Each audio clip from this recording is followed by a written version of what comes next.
warahmatullahi wabarakatuh.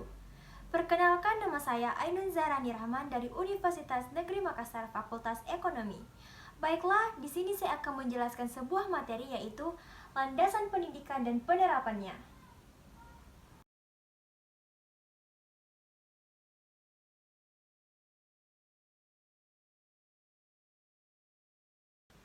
Landasan pendidikan terbagi atas dua suku kata, yaitu landasan dan pendidikan. Landasan merupakan dasar tempat berpijak atau tempat dimulainya suatu perbuatan. Dalam bahasa Inggris, landasan disebut sebagai foundation, sedangkan dalam bahasa Indonesia disebut sebagai pondasi. Dalam membuat suatu bangunan, pondasi merupakan hal terpenting dalam pembuatan bangunan tersebut agar bangunan tersebut dapat berdiri tegak, kokoh, serta kuat. Sehingga dapat ditarik kesimpulan bahwa landasan merupakan pondasi atau dasar tempat berpijak sesuatu. Pendidikan. Pada dasarnya, pendidikan berasal dari kata didik yang kemudian mendapatkan awalan sehingga menjadi kata mendidik. Kata mendidik ini memiliki arti, yaitu memelihara dan memberikan sebuah latihan di mana di dalamnya ini terdapat sebuah ajaran, tuntutan, dan pimpinan mengenai akhlak dan kecerdasan pikiran. Selain itu, pendidikan juga memiliki arti, yaitu sebuah proses perubahan sikap dan tingkah laku seseorang maupun sekelompok orang dengan tujuan untuk mendewasakan diri melalui pelatihan dan pengajaran. Berikut ini pengertian pendidikan menurut para pendapat ahli. Yang pertama, menurut Ahmad Demarimba, pendidikan merupakan bimbingan atau pimpinan yang dilakukan secara sadar oleh pendidik terhadap perkembangan jasmani dan rohani anak didik dengan tujuan terbentuknya kepribadian yang utama. 2. Menurut Ahmad Tafsir, pendidikan merupakan suatu bimbingan yang diberikan kepada seseorang agar ia dapat berkembang secara maksimal. 3. Menurut John Dewey, pendidikan merupakan perubahan makna pengalaman di mana hal ini terjadi dalam sebuah pergaulan yang biasa ataupun pergaulan orang dewasa dengan orang muda yang terjadi karena adanya faktor kesengajaan dan dikembangkan untuk menghasilkan kesinambungan sosial. 4. Menurut M.G. Lavengel, pendidikan merupakan suatu pergaulan antara orang dewasa dengan orang muda yang di dalamnya terdapat suatu kegiatan pekerjaan mendidik itu berlangsung. Adapun fungsi dari landasan pendidikan, yang pertama sebagai pijatan utama yang kokoh dan adil untuk memastikan keadilan pendidikan dalam landasan hukum pendidikan. Yang kedua, sebagai barometer utama untuk memastikan pendidikan yang diberikan sesuai dengan tujuan dan kebutuhannya. Yang ketiga, sebagai landasan perlindungan hukum untuk menjaga keadilan dan pemerataan pendidikan. Dan yang keempat, sebagai perlindungan agar pendidikan tersebut tidak disalahgunakan untuk hal yang buruk.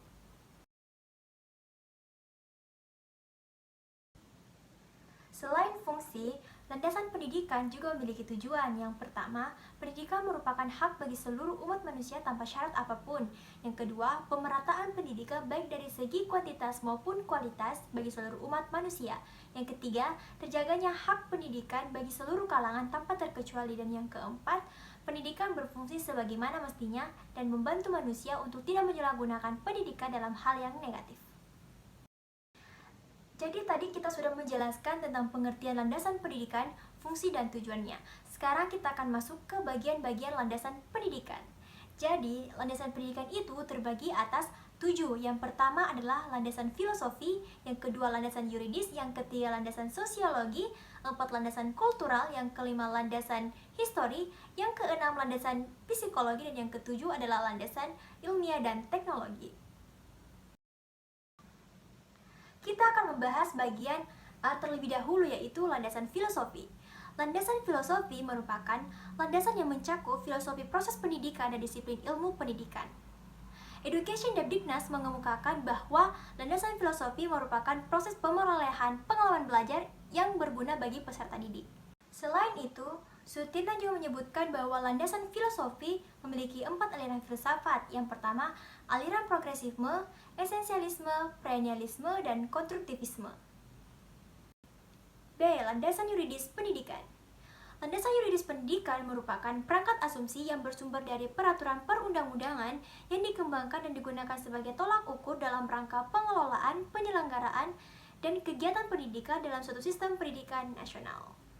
Adapun fungsi dari pendidikan nasional yaitu mengembangkan kemampuan serta peradaban bangsa yang bermanfaat. Selain dari fungsi, pendidikan nasional juga memiliki tujuan, yaitu mengembangkan potensi peserta didik agar menjadi manusia yang beriman dan bertakwa kepada Tuhan Yang Maha Esa, menjadi manusia yang berakhlak mulia serta kreatif dan bertanggung jawab. C. Landasan sosiologi. Landasan sosiologi merupakan etika dasar pengajaran yang berasal dari kehidupan masyarakat pada suatu bangsa. Di dalam kehidupan masyarakat, norma dibedakan menjadi 3 macam paham berdasarkan penganutnya.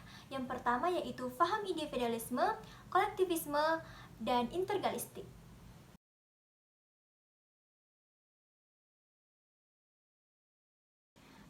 D. Landasan kultural. Landasan kultural merupakan norma dasar pendidikan, yang dimana norma dasar pendidikan ini berasal dari norma kehidupan berbudaya suatu bangsa. E. Landasan histori pendidikan. Landasan histori pendidikan merupakan landasan atau dasar pendidikan yang di dalamnya ini terdapat sebuah makna peristiwa kemanusiaan di masa lampau yang dipenuhi dengan berbagai peristiwa hingga kejadian-kejadian sampai teori-teori dan praktik-praktik dan lain hal sebagainya. F. Landasan psikologi.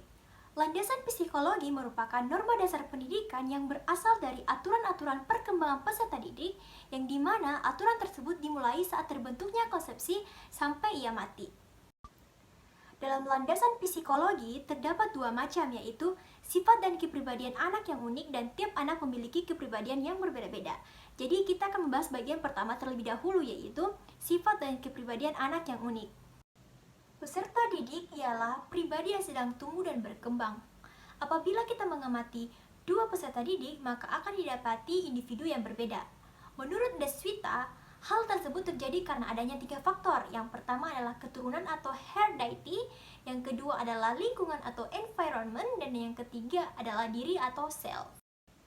2. Tiap anak memiliki kecerdasan yang berbeda-beda. Peserta didik yang memiliki usia yang sama akan memiliki kecerdasan dan kemampuan mental yang berbeda-beda. Usia kronologis mungkin bisa sama, namun usia kecerdasan bisa jadi berbeda.